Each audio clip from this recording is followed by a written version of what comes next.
It started out as a career change, but then turned into fulfilling something more. And now one local resident is living his fairy tale dream. PX14's Allison DeMora has the enchanting story. Jim Gottschalk always dreamed of raising horses. So in 1999, he decided to sell his rubber molding company in Mebane and pursue his dream. I could either stay on and work there for a while, or I could buy a taekwondo school, or I could go into the horse business. And I elected the one that was the most fun. He bought some horses and built a barn, and then he built a 5,600 square foot home to go with it. I can be in downtown Greensboro in 20 minutes. I'm 10 or 15 minutes from shopping, 7 miles off the interstate. But yet I'm out far enough where it is so peaceful. But horses and a beautiful landscape are not the only things that make this house enchanting. This house was actually designed to look like a castle. I was intrigued by knights and things. Castle von Gottschalk, as he calls it, mixes modern elements with features usually found in castles or fairy tales. There's gargoyles, a sword stuck in stone, and even a knight in shining armor. This is Sir Gilded. Gottschalk's inspiration wasn't only based off the castles he's visited. I did some research, and I looked at books and I got videos and I did a little bit of traveling. But also the values and message that fairy tales hold. And I believe in I guess the principles that they always showed on the movies, the chivalry and things of that nature. After living in the house for 13 years, Gottschalk has decided it's time to sell his fairy tale home and pursue a new dream. Probably want to design my own house and build it, and whether it'll be this unique or not, I don't know, but maybe on the inside it will be special. Allison DeMora, Phoenix 14 News. Gottschalk's house is currently on the market and he's planning to downsize to something smaller but just as unique as his castle. There's some good news for homeowners trying to sell their house like Gottschalk. In December, the housing market reached its highest pace and sales point in over a year. It was also marked the third month in a row where sales increased. Experts warn that the housing market will likely stay low for several years, but that this uptick is a good start to a long uphill battle.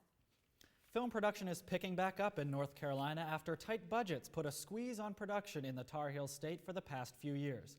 Movie production spent around $220 million last year, $100 million of which was spent in Wilmington. North Carolina expects $275 million to be spent on film production this year, led by the big-budgeted Iron Man 3 movie to be filmed in Wilmington. A new year means new prices for certain things, and according to DealNews.com, several items will experience a price increase in 2012. Airfare is set to increase up to 5% for coach and 7% for business class. Food prices rose 6% last year and are estimated to go up at least 2% more this year. Municipality fees will increase as cities and towns try to make up for the budget shortfalls. Tap water rates will also be increased in order to raise revenue for cities and towns. Gas prices will continue to increase, and FedEx, UPS, and the U.S. Postal Service will raise prices for shipping. The post office has already raised some of its rates. Yesterday, the price of postage for first-class mail increased by 1% to 45 cents. This increase is the first price adjustment since May 2009. Not everything will be more expensive this year. According to CNN Money, a few items will decrease in price. Wine prices will come down. Prices for Ultrabook computers are predicted to be cut in half. Home prices will continue to decrease this year, and as newer tablet models are released, prices on the older models will lower. Prices on daily and weekly car rentals will be lower. Companies like Budget are already offering discounted rentals. HD televisions will also drop in price.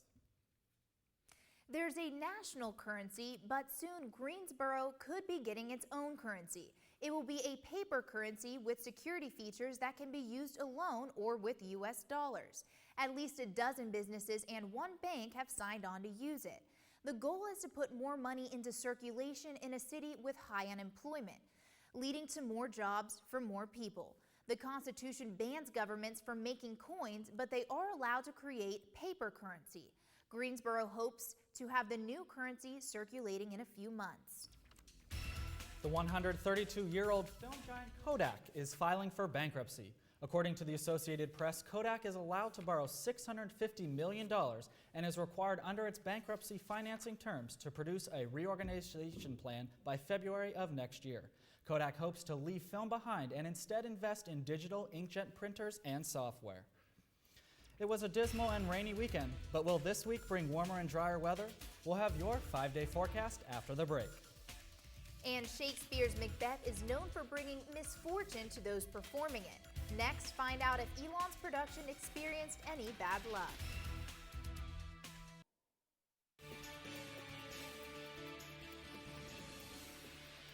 After losing 2 games, the Elon men's basketball team was looking for a win. And in front of a sellout crowd Saturday night, they found one. Jamie Daffmore has details on the game. First half went Elon's way as sophomore Jack Eisenberger hits a 3, who had another solid 19-point performance. Another sophomore who came up big was Lucas Troutman, who had a team-high 21 points for the Phoenix. The second half would be a dogfight, as Chattanooga's Omar Watad would keep the Mocs in the game with a game-high 25 points. But Elon's sharp shooting and clutch free throws down the stretch would prove too much for the Mocs to handle, as Elon notched its 4th conference win. You see them at every basketball and football game, and cheering is probably the easiest part of a cheerleader's job. Stunting is a whole other story. Stunting can result in many severe injuries, including concussions, broken bones, and shoulder injuries if not taken seriously. I think talking is the #1 reason why people get injured. They won't be paying attention and then will come down from a stunt and they won't hear it, or someone won't be paying attention. It'll just cause the other person to fall. Elon cheerleading coach Sandra Bays says thankfully she has not seen any serious injuries that prevented her from being able to continue cheering in her 11 years of coaching. The women's basketball team welcomed a new coach this year. Jimmy Stevenson introduces us to Coach Charlotte Smith. The 1994 Women's NCAA basketball title ended victorious for the UNC Tar Heels, thanks to junior forward Charlotte Smith's buzzer beater. Now, almost 18 years later, Smith is the head women's basketball coach for the Elon Phoenix. I absolutely love those young ladies. You know, they inspire me every day to get up and want to be a better coach. Smith became the most decorated college player in North Carolina history after playing for the Tar Heels from 1992 to 95.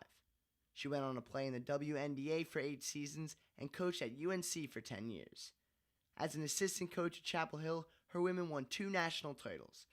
But now, as a head coach, Smith has different goals. Well, we talk about being Southern Conference champions. That's our ultimate goal. And under Coach Smith here at Alumni Gym, the women have won 6 games and lost only 2.